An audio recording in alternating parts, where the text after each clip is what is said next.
According to a new book by a former royal correspondent, Queen Camilla was a victim of an attempted sexual assault on a train when she was a teenager. She said, "I did what my mother taught me. I took off my shoe and whacked him." It did get us thinking about sort of advice that either our parents have given us or we've given our children in terms of keeping themselves safe and free from harassment. I mean, was there anything that you've spoken to Kira about in the past?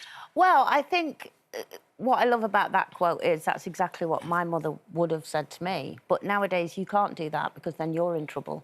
You're the one that's arrested. So, you know, it's all skewered, the whole or you're worried thing of they've got a knife. Yeah, and it's about knives and stuff nowadays. I don't think I've ever sat down and... It's really difficult because you don't want to make your daughter terrified of going out in the world and that every man that she sees is a bad person. You know, I remember, for instance, my son one day came home years ago, actually, and he'd taken the dog out for a walk and it was winter, so he had his coat on, his hood up, and there's this woman in front of him and she crossed the road. And he came back and went, "I know she crossed the road because she was scared of me." And it was really upsetting for him. He said, "I wanted to say to her, we're not all like that." So it's upsetting for, you know, the vast majority of males or whatever that mean no harm. But do I think... You know, Kira, she was more on it than me, my kids. You know, I remember going out with them a few years ago, standing in a bar. I said, "Oh, I'm going to the toilet," came back, went to take my drink, and her and her friend said, "You can't drink that now because you left it." And I was like, "Well, I know I left it, and it's still there, so I'm going to drink it."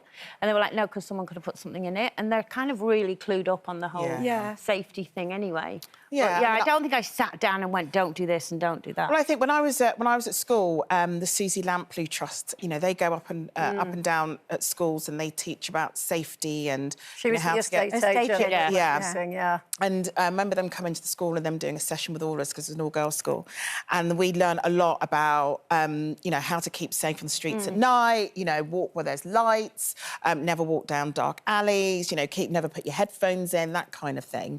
And I recall my mum sort of having a chat, but it was really important for me to talk to my brother about it. Yeah. And he's now 32. But the importance of keeping an eye on the women, the girls in his life that he was friends with at school and still is, but also about his own behaviour and to make sure he doesn't behave in a way that may make another girl feel uncomfortable. That was really important to me, and I think it's a conversation we have to have with both. What do you think? Yeah, it's so difficult because you know, when I grew up, we've talked about it before, we didn't have any mobile phones, there was no social media. No electricity. No electricity.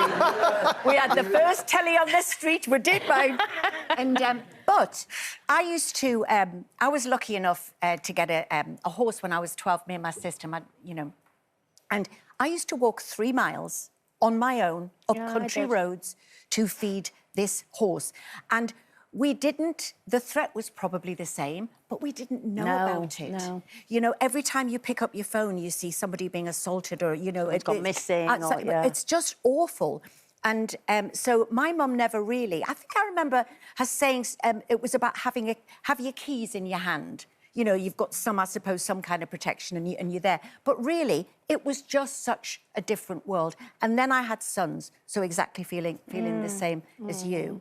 That they are often feel uncomfortable if they're out. I don't think advice has changed particularly because I think my mum gave me the same advice that your mum obviously gave you, which is like walk in the middle of the road, always be aware of what's ahead of you. You walk know, in the middle of the road, I don't get that, you get run over. I know. No. Was your mum trying to get rid of you? On the outside of the parked cars, hugging the cars. Yeah.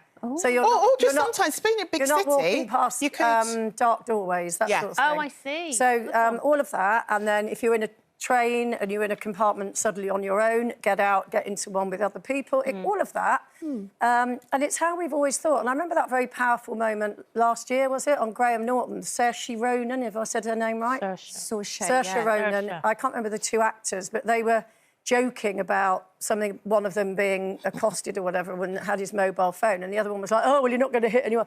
And they were joking about having a mobile phone to fend somebody off with. And she just very quietly said, "Women think like that all the time."